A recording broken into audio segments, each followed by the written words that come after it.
Hi everyone, welcome back to the Quant Trading Room YouTube channel.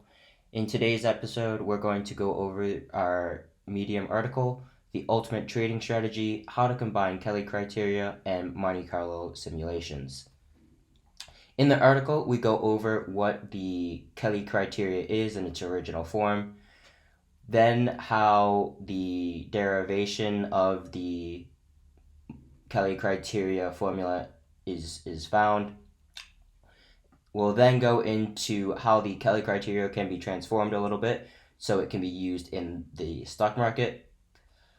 We then use the Kelly criteria and Monte Carlo simulations to trade the SPY in a few different ways.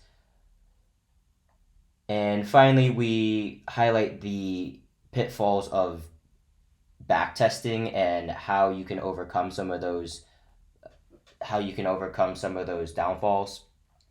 And if you wanted to follow along with this video, go ahead and scroll to the bottom of the Medium, and you can find the full code of what we're about to go over at the bottom. So I'm just going to go over this step by step, and we will get through all of this. It looks like a lot. It's not that difficult, but hopefully this can help you generate a strategy of your own and might give you ideas of how you can use the Kelly criteria and Monte Carlo simulations to formulate a strategy.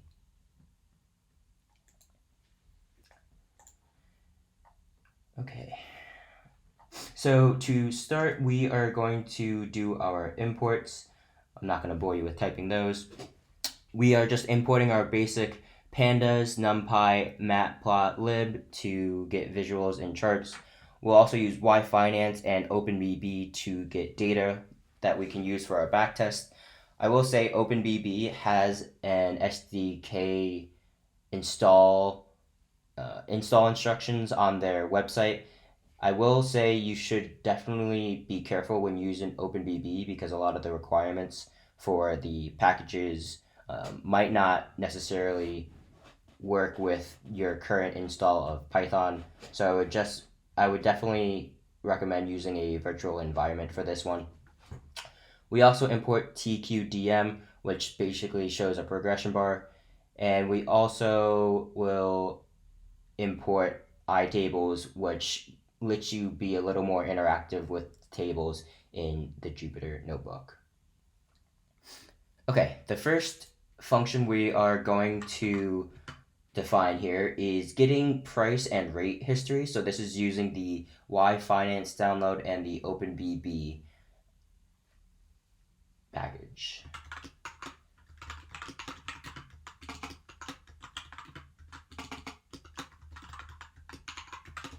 So to start, I will say that we are going to use two different time frames in this video.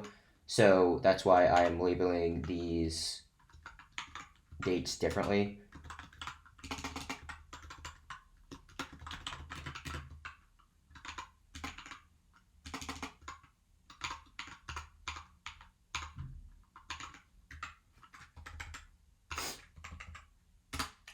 And we will use the same end date for both of them, which will be 2020.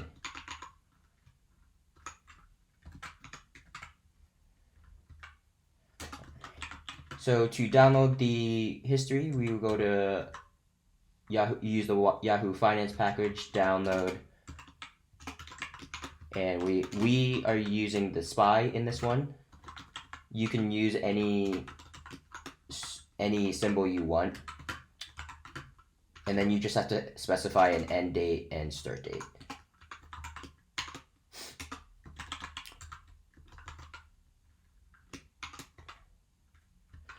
So once we get that data frame, we are going to drop a majority of the data tables columns. We don't need all the data. You can certainly use the data in whatever way you want, but for our purposes, we don't need a lot of these.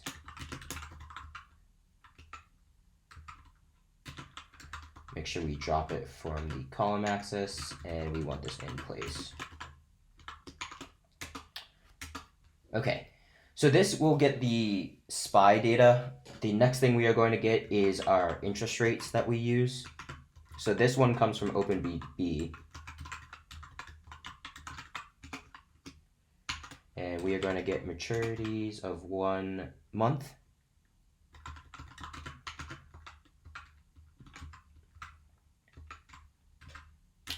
And we want that frequency to be daily.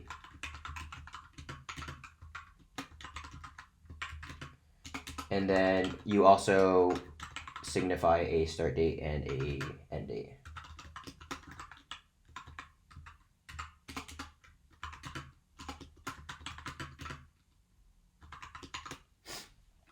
Let's just get this on. Okay, and then for our rates, we are just going to remove the percentage just by dividing by 100. And then there will be some missing rates when you do this data frame from OpenBB, so we are just going to resample those from the previous day.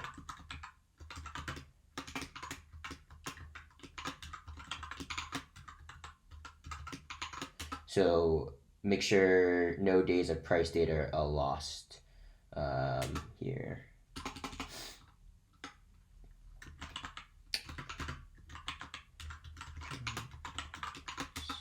And then we are going to join those columns together, and we are going to rename some of those columns.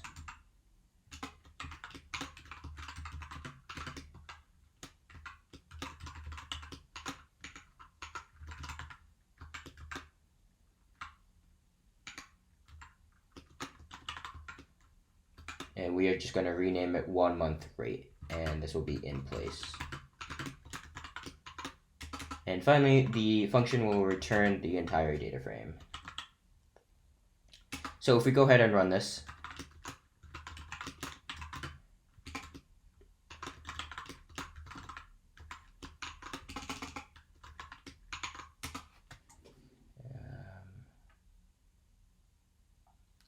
of course I messed this one up.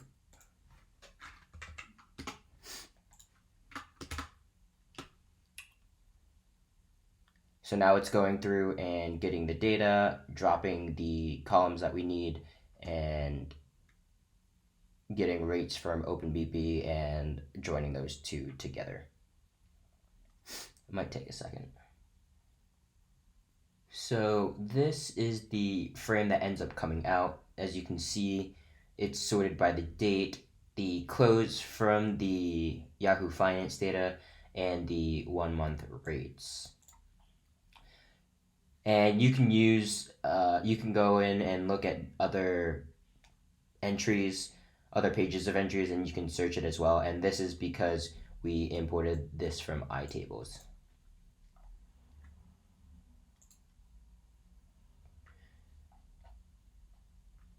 Next, we are going to define the Kelly criterion amount through a function. So we'll use Kelly. We need the data that we're using, the number of periods that it's going to use for a look back,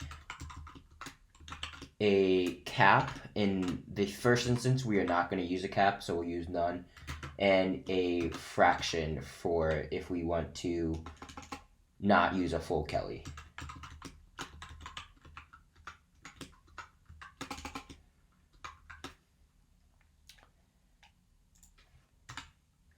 So the first thing in the Kelly we need to do is get the returns as a percent change in the close data from this frame here. So we're going to make returns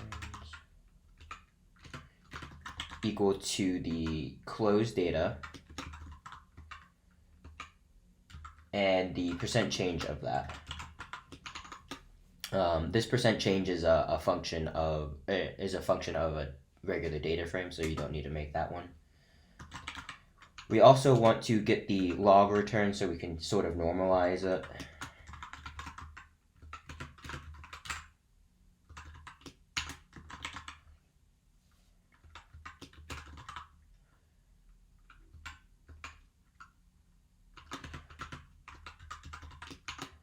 And we want the logs against the shifted closed data.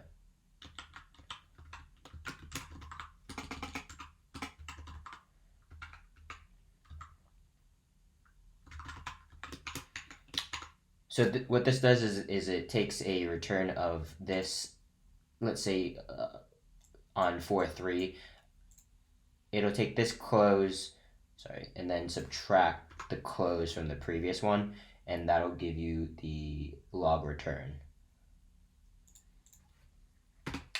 Next, we need to figure out the standard deviation.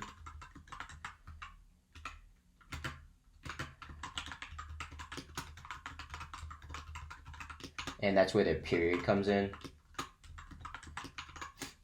So what this does is it takes a rolling standard deviation of these log returns. So since our period when we run this will be 252, the first 252 rows of this data frame will not have a standard deviation because there's not enough data to calculate a rolling average. You would need to keep going backwards.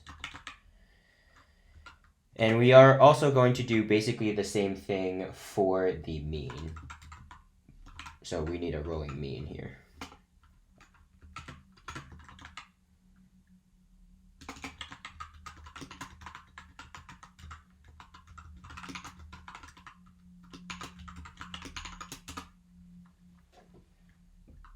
And also we need to change our 1 month rates into a daily rate. So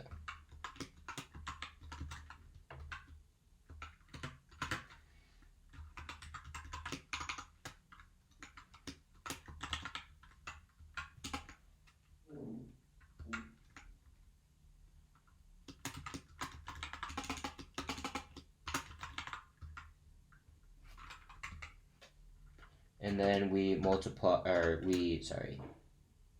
use an exponent here, and that becomes 1 over the period. So that gives the daily rate. Okay, finally we get to what the Kelly value is. And that's going to equal the mean minus the daily rate divided by the standard deviation squared. So we want the data.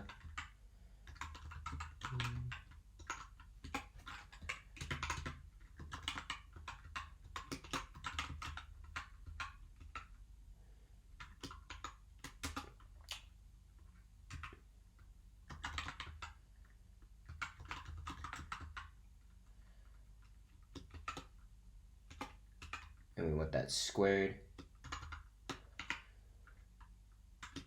And then the last thing here, this right here, sorry, I should have scrolled down a little.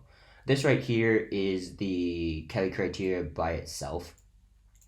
For our purposes though, we want to show what it would look like if you didn't just use the Kelly, but use maybe a fractional share. So here we're just going to add our Kelly fraction from our inputs up here.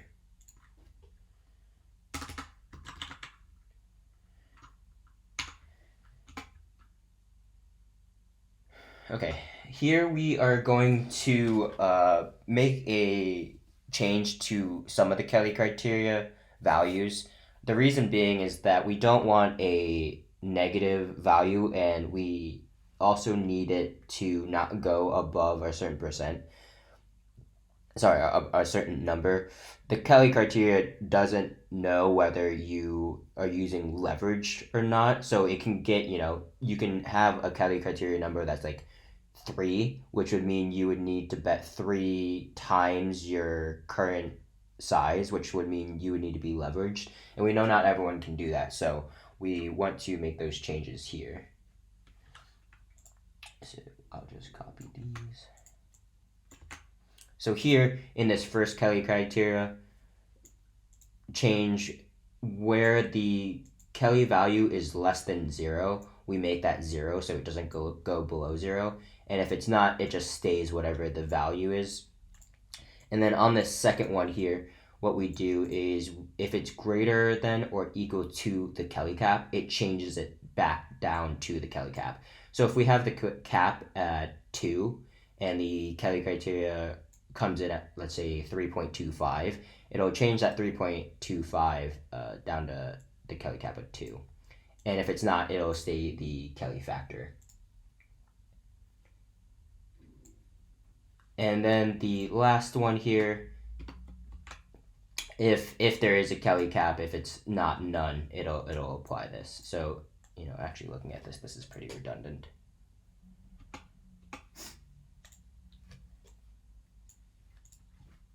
And then the last thing is we don't want any NAs in our data frame, so we will drop those. And it will return the data.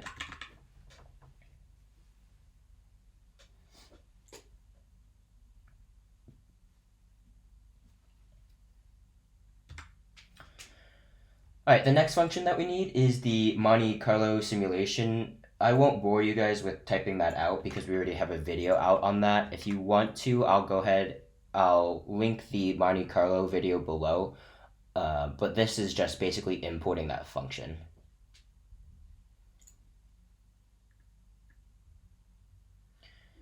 Okay, the next step here is to fill the Monte Carlo with our data. Let me go ahead and make this so you can see a little better. So we need to fill the Monte Carlo.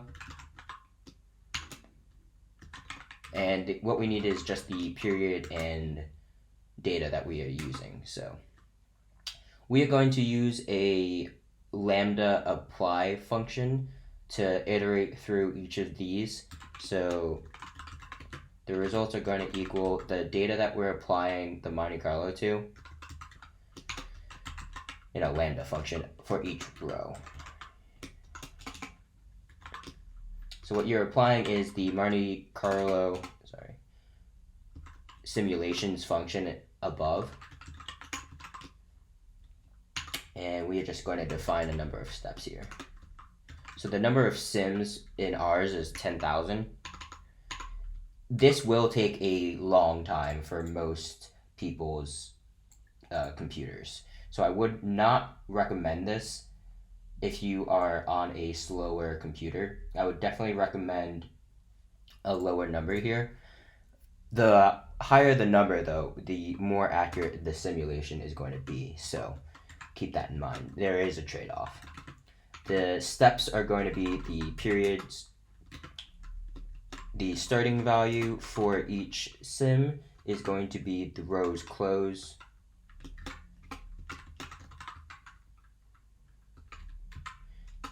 The mu is the row rate.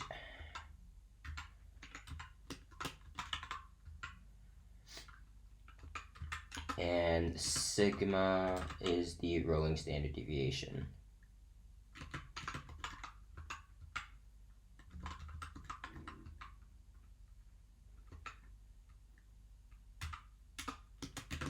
T equals 1. And this is going to be applied on the first axis here, on the, Monte Carlo column.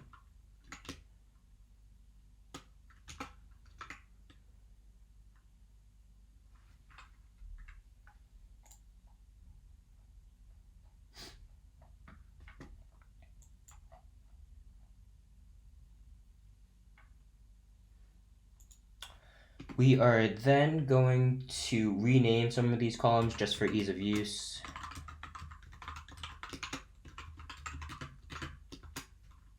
So the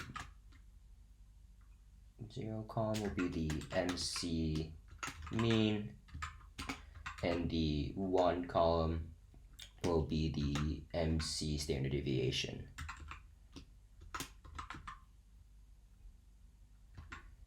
And we want that in place.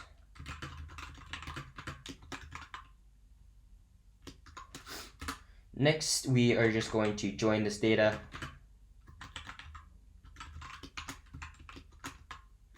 With the rest of the data frame.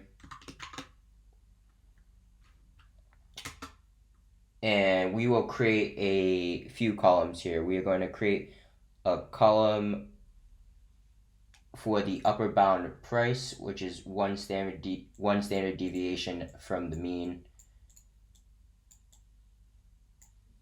So here we go. One up.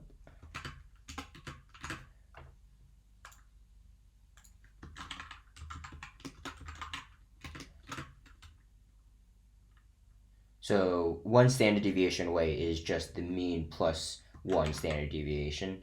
So here we go.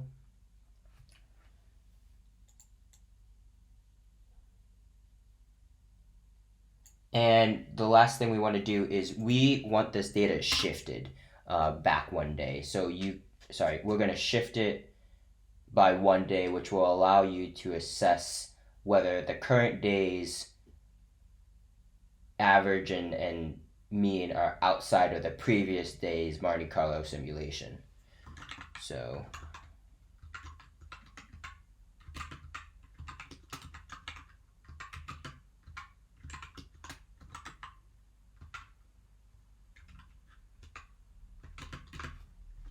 and we just take this and shift it.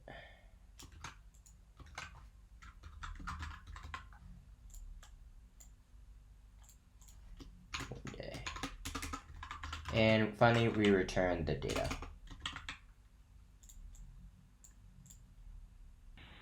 So before we go on to the last function in this code, I just need to point out that the mu here should be the rolling mean and not the interest rate. So this needs to be changed as well. And this is the expected return.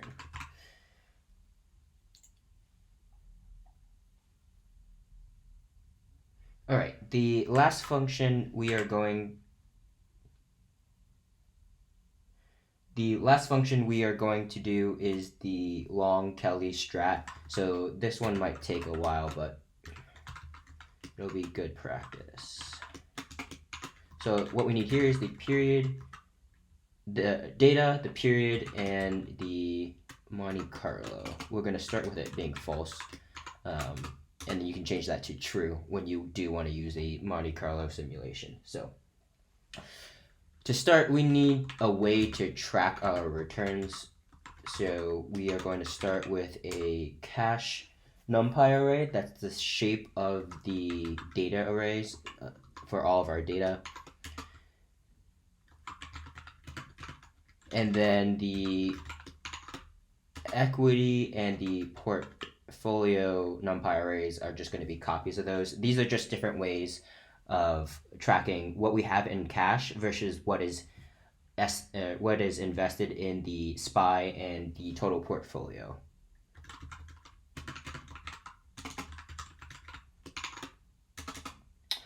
And then we do just need to start the portfolio at a certain dollar, so we are just starting it at $1.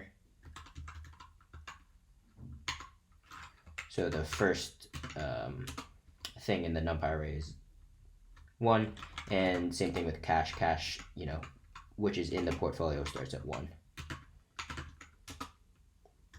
And we'll start with nothing in the equities. It'll all be in cache.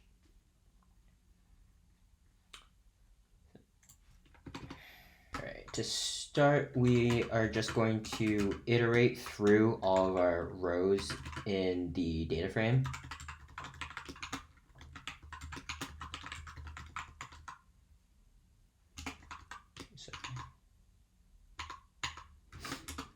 And to start there, we're just going to say if I is greater than or equal to 1, it'll do everything here.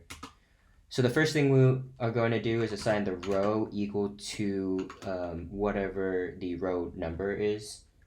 So this assigns row, the variable row, to all the data in one period of the data frame. So the index close returns, log returns, and Kelly value. So equals row 1. If there is no Kelly value in the data frame for that row period, then the portfolio just adds the previous time period's portfolio and cash, so it doesn't really move. So is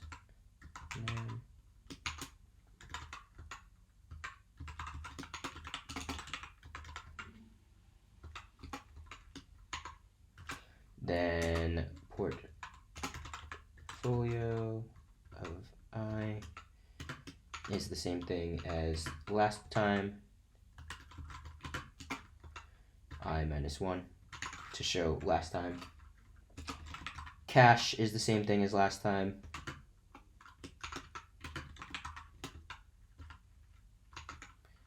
And then you just continue. Do is we are going to use the Monte Carlo to kind of put a cap on how much you're betting at one time. Like I said, the Kelly criteria factor can get pretty high, so you'd want to put a cap on that. And the way we're going to figure out if we are betting too much is we are going to use a z-score. So if you don't know what a z-score is, it's a way to standardize a value against the mean and standard deviation of whatever time period you're looking at. So it kind of says, this compared to what the average is and what the standard deviation is for this set of data, if our close price is too far away, we are going to bring that down a little bit so we're not losing everything. So here, the formula for a z-score is whatever value you're looking at, in which case it's close, minus the mean, which we had calculated up above, and then divided by the Monte Carlo standard deviation. And that will give you a z-score. So to check what our current portfolio value is at, we first need to add a few values. So the first value is whatever our cash value was in the previous on the previous day. Take that and multiply it by 1 plus the row daily value. So if just say you have $1 last period and the daily value is 1%, you're taking that cash and essentially saying, okay, because we held this cash in, let's say, a savings account, we got 0.01 interest on that cash, and so you would multiply that and then add it to the portfolio. The second part of this is the equity part. So here, the equity part is you're taking yesterday's equity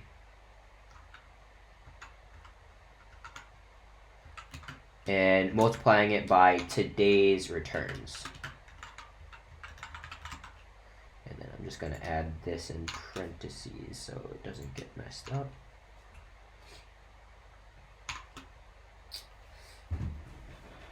Okay, and that should get you whatever your current portfolio is. So using these two things, we are saying if the z-score is greater than 1 standard deviation, we exit the percent of the position equal to the z-score minus 1. So give me 1 second and we can figure out what that is. So the equity, like we said, is going to be this part here. Oops. And the cash value is going to equal the second part here.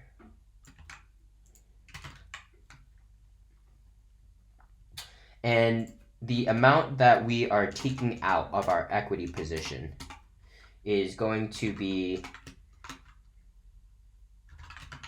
the equity times z minus 1. So if the z-score is 2, let's just say, so you're 2 standard deviations away from the mean. Essentially what this is saying is okay, you're going to take out 1 standard deviation's worth of equity and bring that back within a 1 standard deviation from the mean. So, you're not risking too much. So if z is 2.5, you're taking out 1.5 standard deviations of equity, and basically putting that back into the cache. So that will change the equity value that we now have, and it'll be minus equals amount out, and the cache value is going to increase by that amount that we're taking out of the equity.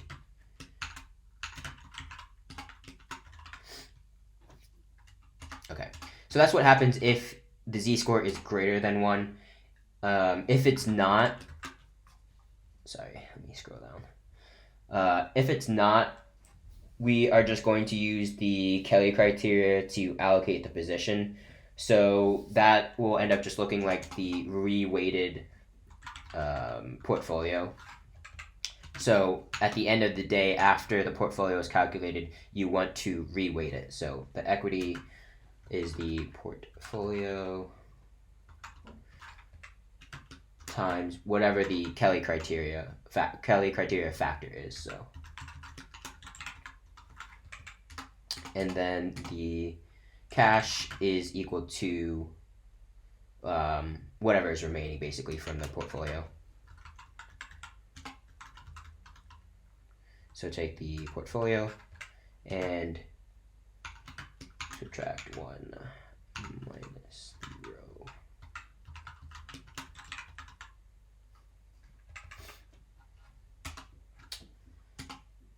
All right. And that was if MC equals true. So the last thing to do is say what would happen if MC was false. Actually, give me a second. Yeah, so if MC is false, we are just going to reweight the portfolio. So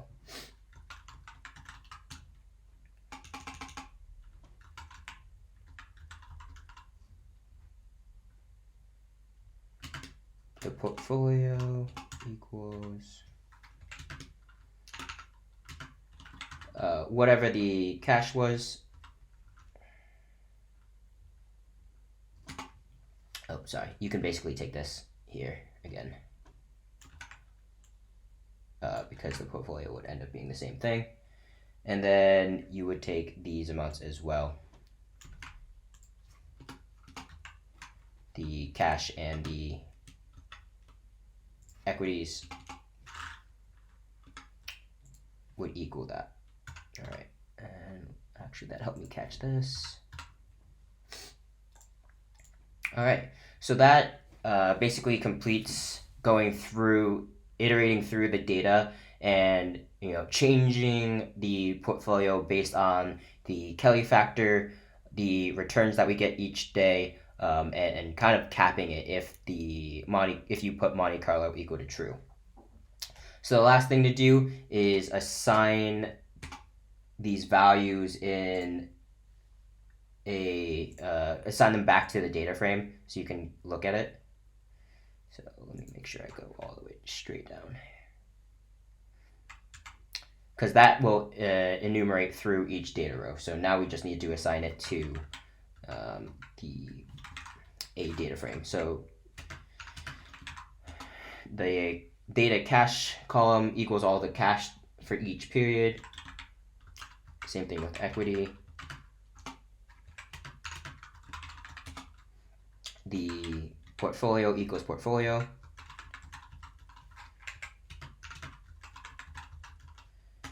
And then here we're just going to add a few columns that make it easier to see the data. So the strategy returns, you can see by getting a % change against the portfolio column.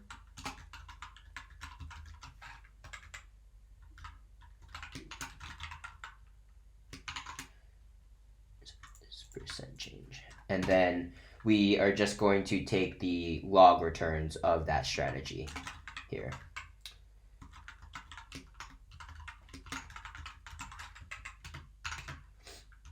So the log of the portfolio.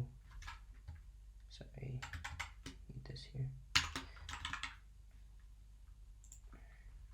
Of the portfolio minus the log of the shifted portfolio, so you can get the percent change.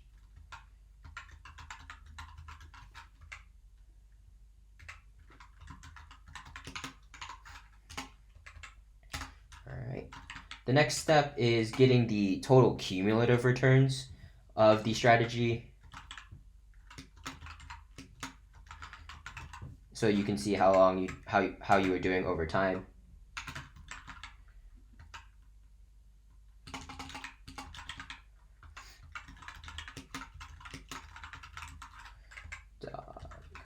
Cumulative sum.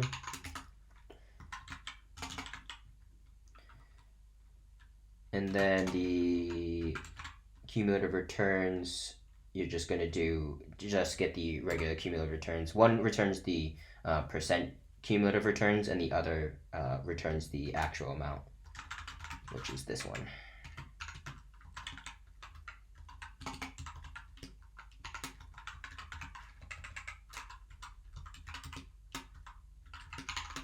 And then we're just going to return the data.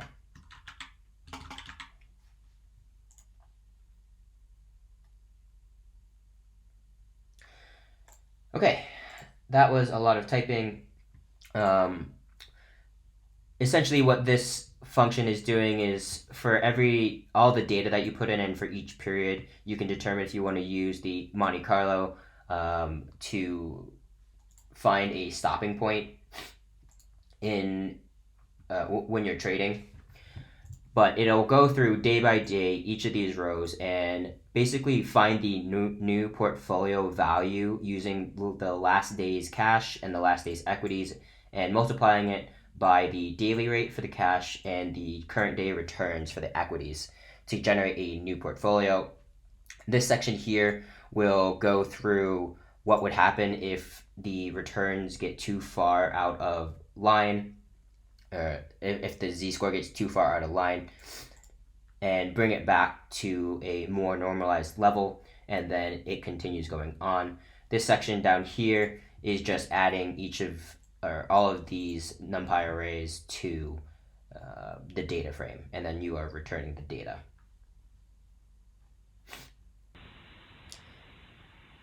Okay, the last step here that we're going to show in this video is basically filling out all of these functions and getting workable data and then plotting them. So if you look towards the bottom of the Medium article at the last part of the code, there's a long stretch of code that is, filling in these functions and then how to plot them. So I'm not going to bore you guys with typing those out, but I will go through each of these and explain exactly what happens. So first of all, the first thing we are gotten here is our period, which is 252 days.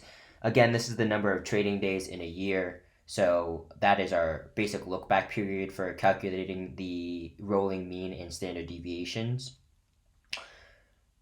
The next part here, this K data and MC data, they both get the same thing, but basically we want two different data frames of the SPY data as well as one month rates data that gets us rows that represent each day from our start and end dates in the function.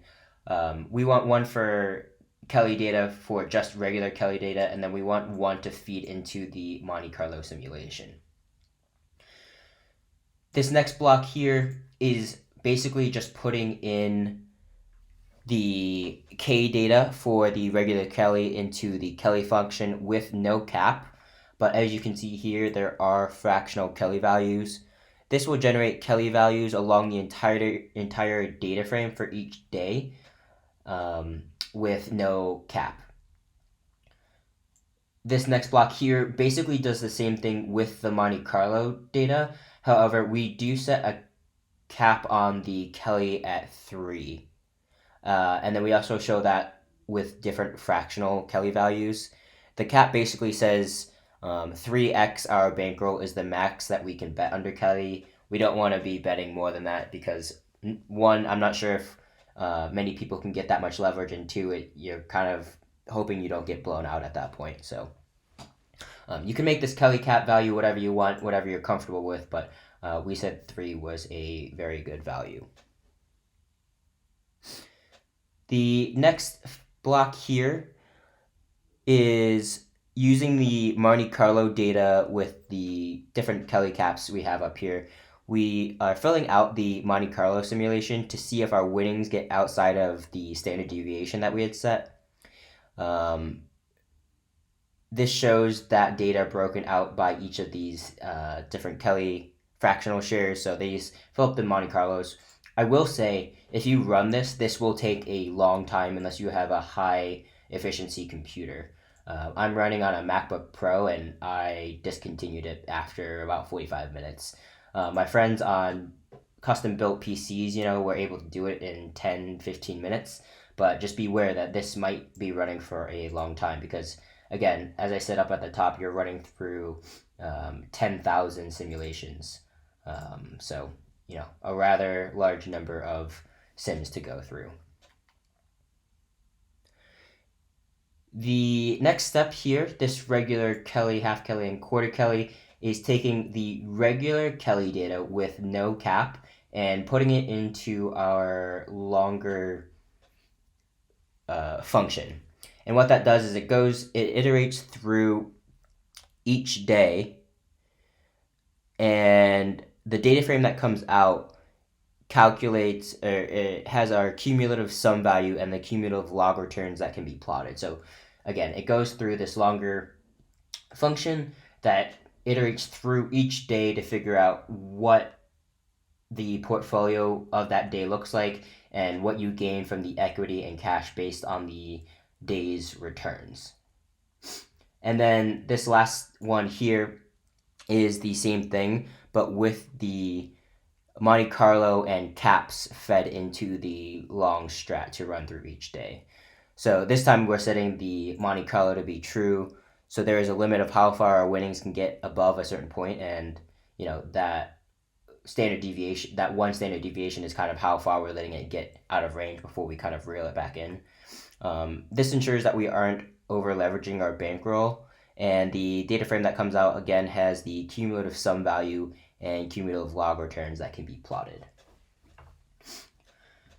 Everything else after that is basically just matplotlib to get a functional to get functional graphs out. So we do need a control of just the SPY. So you just take the cumulative returns of the regular Kelly, and this is just setting everything else. So if you're following along in the article, the first thing that we show, there's two images. There's this one and this one. They're both 3 rows of, they're both 3 different graphs.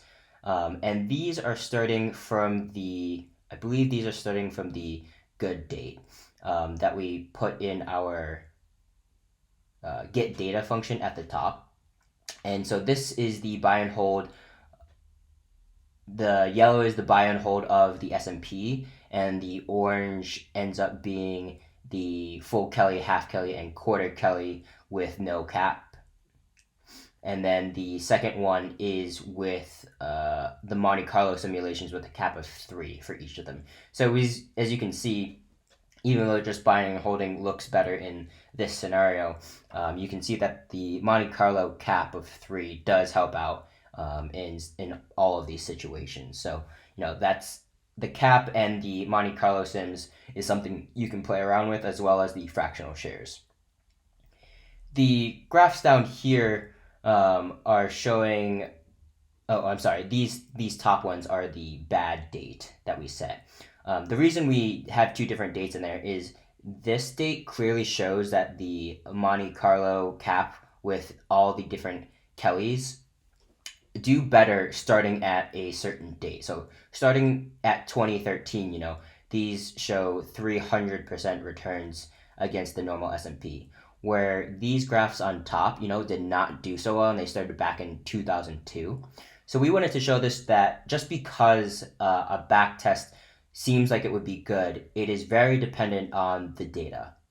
You have to try different time frames and make sure your strategy is not overfit to one thing.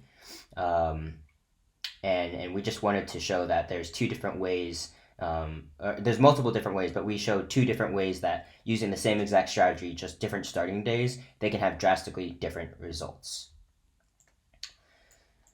So that is all of the code in the ultimate trading strategy, how to combine Kelly criteria and Monte Carlo simulations. Hope this taught you something. If you have any questions or comments, please feel free to leave those down below. I'll leave a link to the Monte Carlo video and Monte Carlo Medium article in the description below, as well as the Kelly criteria trading article for Medium in below as well. Feel free to like and subscribe and send this to any of your friends. Let us know if you have any questions, and we'll catch you next time. Thanks.